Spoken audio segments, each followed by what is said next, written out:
बंधाकोबी तरकारी तो आपण मैंने बहुत खाई किंतु आज मु आपन सहित जो बंधाकोबी रेसिपी शेयर करी एकदम नुआ प्रोसेस रे शेयर करी आ टेस्ट भी आपन को डिफरेंट लगिबो। नमस्कार लिपि ओडिया किचन रे आपण माननकु बहुत बहुत स्वागत। एही तरकारी टी आपण भात रुटी परोटा नान सबुथिरे खाई परिबे। आ जे बंधाकोबी खाया को पसंद करंतिनी सी बंधाकोबी तरकारी खाइबा को बहुत पसंद करिवे। बंधाकोबी तरकारी पई प्रथमे मु गोटे बंधाकोबी को काटिक नै जाईची आ दुईटी आलू को चोपा छड़ेकी काटिक नहीं जाइए। आउ किछि गोटा मसला अदा रसुण पेस्ट नहीं गोटे बड़ साइज टमाटर को काटिक नहीं जाइए। गोटे बड़ साइज पियाज काटिक नहीं जाइए। आउ एठी मु 100 ରୁ 150 ग्राम बुट डाली को राति सारा पानी रे भिजेकी नहीं जाइतिली।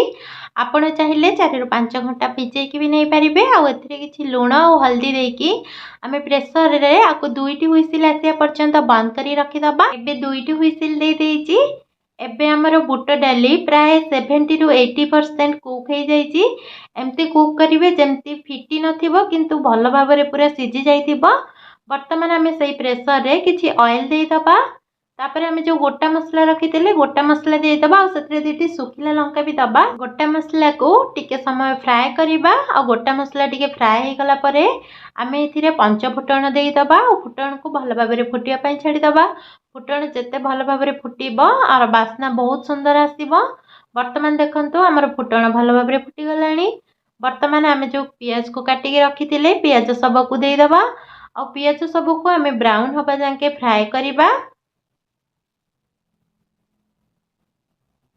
वर्तमान आमर पियाज प्राय फ्राए हो आसिलानी ब्राउन हो गलानी। वर्तमान आम एथिरे दे दबा 1 टीस्पून हल्दी पाउडर और एठी मु दे दोची 2 टीस्पून चिल्ली पाउडर। आपण आपणक स्वाद अनुसार चिल्ली पाउडर कम बेसी करि परिबे। वर्तमान आम या किछि समय फ्राए करिबा लो फ्लेम रे जेमति कि हमर चिल्ली पाउडर देला परे बहुत सुंदर कलर आसी जिवो। एठी देखंतु बहुत सुंदर कलर आसी जाईची।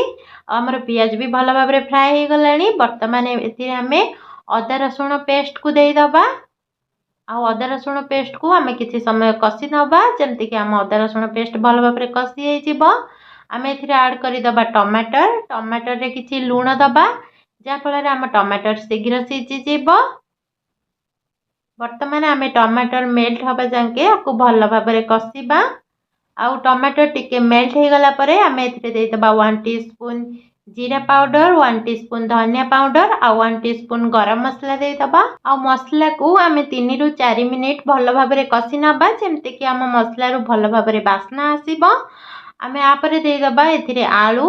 आलू को आम मसला रे भल भाव किछि समय पई कषिबा जेमिति कि हमर आलूटा 20 ରୁ 30% कुक हो जिवो। वर्तमान आम एथिरे किछि पानी भी ऐड करिबा नहले हमर तळे मसलाटा लागि जिवो। सेति पई मु एथिरे किछि पानी दे दउची। पानी देकी आम याकू किछि समय पई कुक करिबा।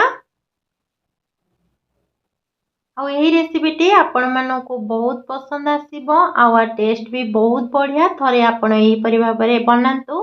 आ जदि हम रेसिपीटी आपण मानकु भल लागे ताले वीडियो को गोटे लाइक भी करि देबे। वर्तमान देखंतु आमर आलूटा कुक हो गलानी। वर्तमान आम एथिरे जो बंधाकोबी को काटिक रखिथिले बंधाकोबी को देई दबा। बंधाकोबी को आम मसला रे भल भाव मिक्स करि नबा जेमति कि हमर बंधाकोबी सहित मसला भल भाव पूरा पूरी मिक्स हो जिवो। देखंतु एठी हमर बंधाकोबी आ मसला भल भाव मिक्स हो जाईची। वर्तमान आम एथिरे किछि लूण दे दबा स्वाद अनुसार। आ वर्तमान एथिरे किछि पानी दे दबा। पानी अधिका दबानी अल्प पानी दबा कहीं ना बंधाकोबी रु पानी बाहर थाए अधिका पानी दबानी केवल मसला लगी जाई पारे सेति पई मु एथिरे अल्प किछि पानी दे दउची। आ पानी देकी आमे गोटे रु दुईटी सीटी मारिबा पई छाड़ी दबा। वर्तमान आमे प्रेशर को बंद करि नबा और गैस रो फ्लेम को लो रखिबे नहले टिके मीडियम रखिबे किंतु हाई करिबेनी नहले तळे लागि जाई पारे। वर्तमान हमर दुईटी हुइसिल दे देइची। वर्तमान आमे देखिबा देखंतु भल भाव सीझी जाइए। तले भी जमारू लगिनी आलू सीझी जाइए और कोबी परफेक्ट सीझी जाइए। वर्तमान आम जो बुट डाली को सीझे रखी थे वर्तमान बुट डाली को दे दबा।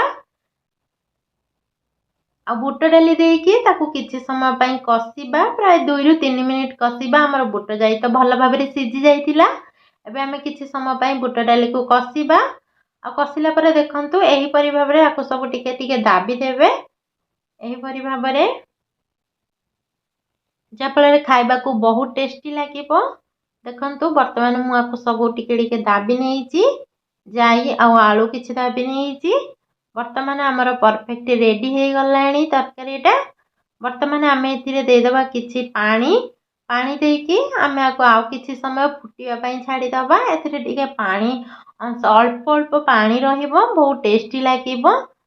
ପୁରା ଶୁଖିଲା କରିବାନି, ଯେମିତି ଆମେ ବନ୍ଧାକୋବି ତରକାରୀ ଭଜା କରୁ ଶୁଖିଲା ଶୁଖିଲା ସେମିତି କରିବାନି। ଦେଖନ୍ତୁ ବର୍ତ୍ତମାନ ଆମର ହେଇଗଲାଣି। ବର୍ତ୍ତମାନ ଆମେ ଏଥିରେ କିଛି ଧନିଆ ପତ୍ର ଦେଇଦେବା ଆଉ କିଛି କସ୍ତୁରୀ ମେଥି ଆଡ଼୍ କରି ନେବା।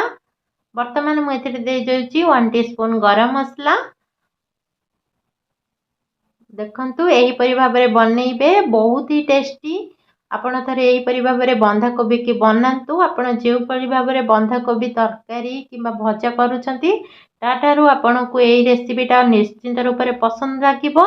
ଆଉ ଆର ଟେଷ୍ଟ ବହୁତ ହି ବଢ଼ିଆ, ବହୁତ ହି ୟୁନିକ୍। ଆପଣ ଥରେ ଏହିପରି ଭାବରେ ଘରେ ବନାନ୍ତୁ, ନିଜେ ଖାଆନ୍ତୁ ଆଉ ଘରେ ସମସ୍ତଙ୍କୁ ଖୁଆନ୍ତୁ, ବହୁତ ହି ପସନ୍ଦ ଆସିବ। ଯଦି ମୋ ରେସିପିଟି ଆପଣମାନଙ୍କୁ ଭଲ ଲାଗିଛି ତାହେଲେ ଭିଡ଼ିଓକୁ ଗୋଟେ ଲାଇକ୍ କରିଦେବେ। ଆଉ ଚ୍ୟାନେଲକୁ ସବସ୍କ୍ରାଇବ୍ ନ କରିଥିଲେ ଚ୍ୟାନେଲକୁ ସବସ୍କ୍ରାଇବ୍ କରିଦେବେ। ଆଉ ବେଲ୍ ଆଇକନ୍କୁ ଦେବା ପାଇଁ ଜମାରୁ ବି ଭୁଲିବେନି, ଯାହାଫଳରେ ମୋ ଭିଡ଼ିଓର ସର୍ବପ୍ରଥମ ନୋଟିଫିକେସନ୍ ଆପଣଙ୍କ ପାଖରେ ପହଞ୍ଚି ପାରିବ। ଭିଡ଼ିଓକୁ ଶେଷ ଯାକେ ଦେଖିଥିବାରୁ ଆପଣମାନଙ୍କୁ ବହୁତ ବହୁତ ଧନ୍ୟବାଦ।